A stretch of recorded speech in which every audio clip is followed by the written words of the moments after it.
Esta semana, Rusia y Bielorrusia iniciaron los mayores ejercicios nucleares conjuntos de la historia moderna.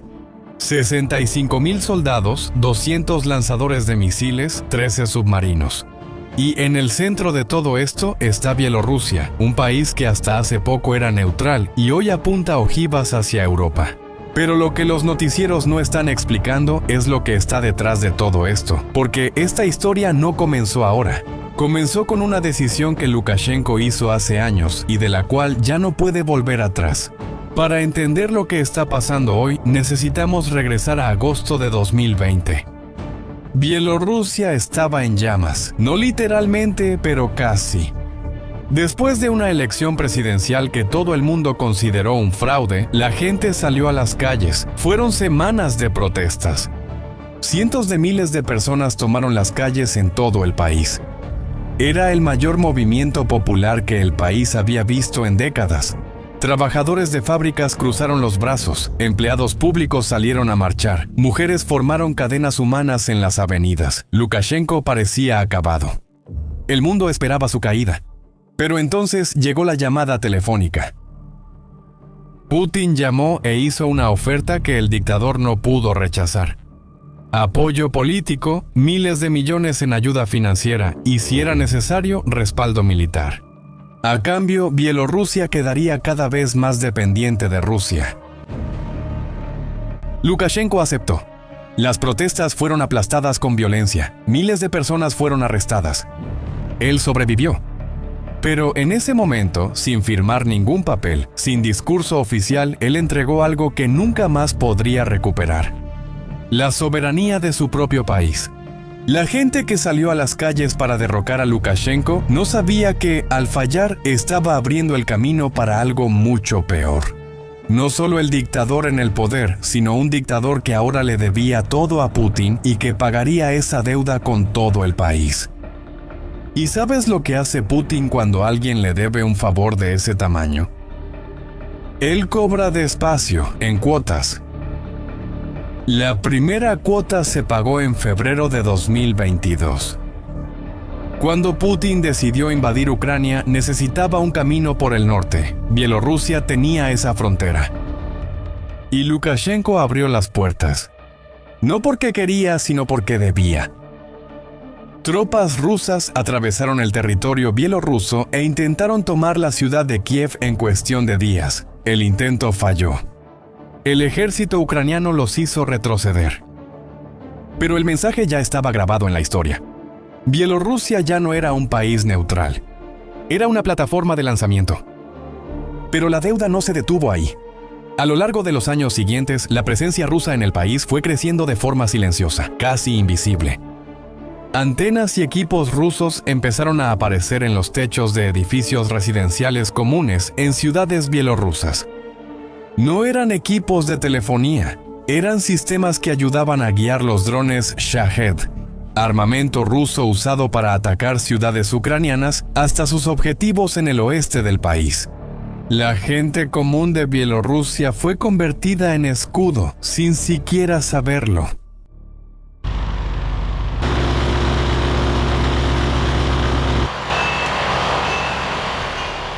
Y entonces llegó la parte más pesada de todas. En diciembre de 2025, Rusia instaló el sistema de misiles Oreshnik en territorio bielorruso. El Oreshnik es un misil hipersónico con capacidad nuclear. Vuela a más de 10 veces la velocidad del sonido. Tan rápido que no existe sistema de defensa en el mundo capaz de interceptarlo. Alcanza objetivos a hasta 5,000 kilómetros de distancia. Para que te des una idea, si se dispara desde Bielorrusia, llegaría a Berlín en menos de 10 minutos. Eso pone prácticamente toda Europa dentro del alcance de este armamento. Disparado desde el territorio de un país que, hace pocos años, le decía al mundo que no quería guerra con nadie. Fue exactamente con este sistema que se llevaron a cabo los ejercicios de esta semana. 65,000 militares. 200 lanzadores de misiles, 140 aeronaves, 13 submarinos. La mayor operación nuclear conjunta de la historia entre los dos países, presentada al mundo como un simple entrenamiento de rutina. Pero nada de eso es rutina. Y aquí está el detalle que está pasando desapercibido en medio de todo este ruido. Porque, mientras el mundo observa los ejercicios nucleares, Lukashenko está haciendo un movimiento aparte, en paralelo, que puede ser aún más revelador sobre lo que viene después. El 12 de mayo, durante una reunión con su ministro de Defensa, declaró que Bielorrusia va a movilizar sus unidades militares para prepararlas para operaciones de combate. Más de 6.000 reservistas ya han sido inspeccionados. Lukashenko presentó un plan para modernizar su armamento en los próximos 5 años. Se están construyendo carreteras a lo largo de la frontera con Ucrania. Se están instalando posiciones de artillería en esa misma frontera. Y Lukashenko lo dijo claramente. Todos nos estamos preparando para la guerra. Si Dios quiere, se puede evitar. Cuando un dictador anuncia que se está preparando para la guerra y en la misma frase le pide a Dios que no suceda, ya entiendes la magnitud del problema.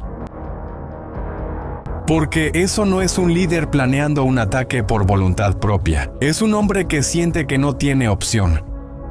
Y la pregunta que queda en el aire es, ¿quién está del otro lado de esa elección? Ucrania ya tiene la respuesta.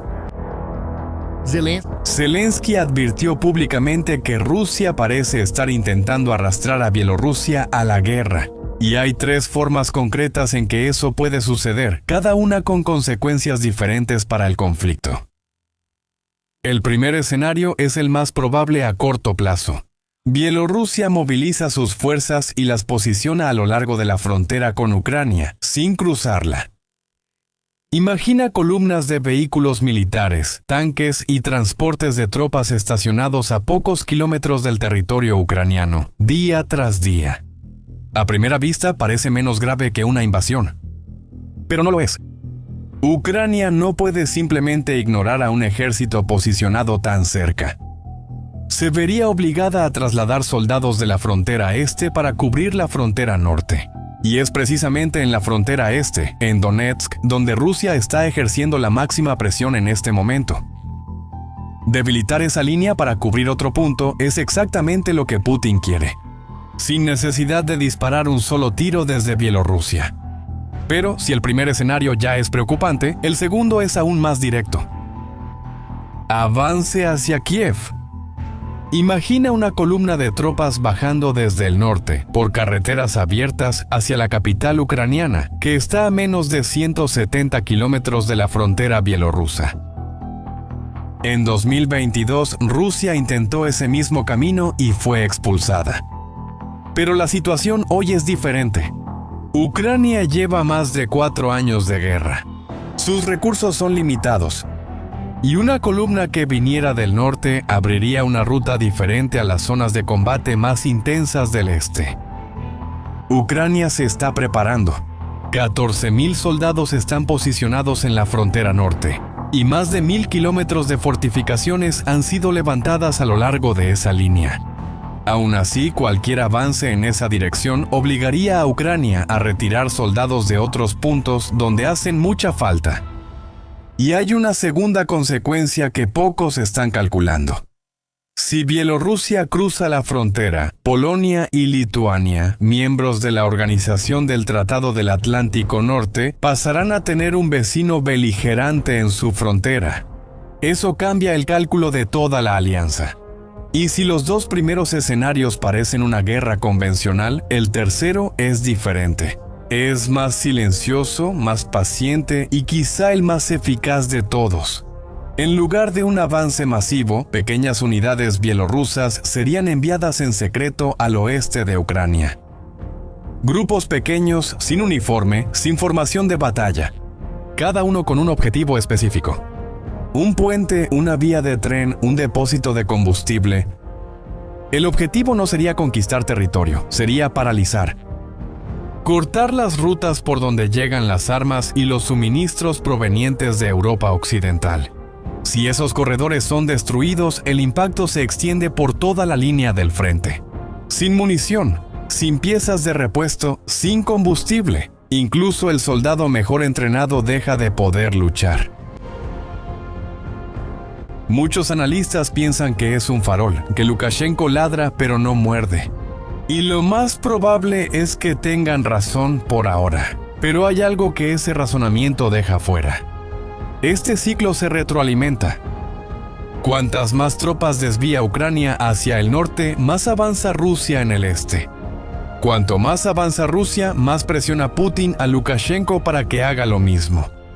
Es una espiral diseñada en Rusia y ejecutada por Bielorrusia. En cualquiera de estos tres escenarios, el objetivo real nunca fue una victoria bielorrusa, es una victoria rusa. Lukashenko sería usado como instrumento de distracción, de desgaste, de presión sobre múltiples puntos al mismo tiempo. Sus soldados, en su mayoría sin motivación real para luchar en una guerra que el pueblo bielorruso nunca quiso, morirían para que Putin avanzara en otro lugar. Y el presidente de Bielorrusia lo sabe. Simplemente ya no tiene poder para decir que no. Pero hay una capa en esta historia que va más allá de cualquier escenario militar. Y esa es la dimensión que los noticieros rara vez abordan. Piensa bien en lo que está pasando aquí. Un hombre que gobernó con mano de hierro por más de 30 años, que sobrevivió a protestas, a sanciones, a la presión de todo el mundo. Ese hombre le está pidiendo a Dios que la guerra no suceda, porque él sabe que ya no controla nada. Lukashenko no se volvió loco. Él es un hombre que perdió el control de su propio país y aún no lo ha admitido ante el mundo. En 2020, él eligió sobrevivir políticamente. Pero el precio de esa supervivencia se pagó con la soberanía de Bielorrusia. Y ese precio se está cobrando ahora en cuotas cada vez mayores. El Oreshnik, instalado en territorio bielorruso, no obedece a Lukashenko. Los drones que cruzan el espacio aéreo de Bielorrusia no son controlados por Bielorrusia, son controlados por Rusia. Las decisiones más importantes sobre el futuro del país no se toman ahí. Se toman en Moscú, en Rusia. La verdad es que Bielorrusia se ha convertido en una base militar rusa con su propia bandera. Y Lukashenko hoy ejecuta las órdenes de Putin. La cuestión ya no es si va a entrar en la guerra. La verdadera cuestión es esta. Cuando Putin decida que ha llegado el momento, Lukashenko podrá decir que no. La historia de los últimos 5 años sugiere que la respuesta es no. Y mientras Europa observa los ejercicios nucleares de esta semana con creciente preocupación, vale la pena recordar una cosa: esto no es el comienzo de una crisis. Es el resultado de una elección hecha en 2020, que ahora se está cobrando, en tiempo real, cuota por cuota. La cuota que Lukashenko está pagando hoy lleva el nombre de soberanía. Y esa ya se gastó hace mucho tiempo.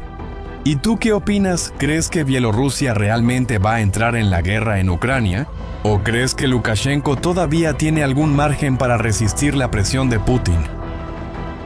Deja tu opinión en los comentarios. Si este contenido te hizo ver el conflicto desde un ángulo diferente, compártelo con alguien que necesita entender este juego. Y si aún no te has suscrito al canal, suscríbete ahora. Volvemos cada semana con análisis que van más allá de las noticias. Hasta el próximo video.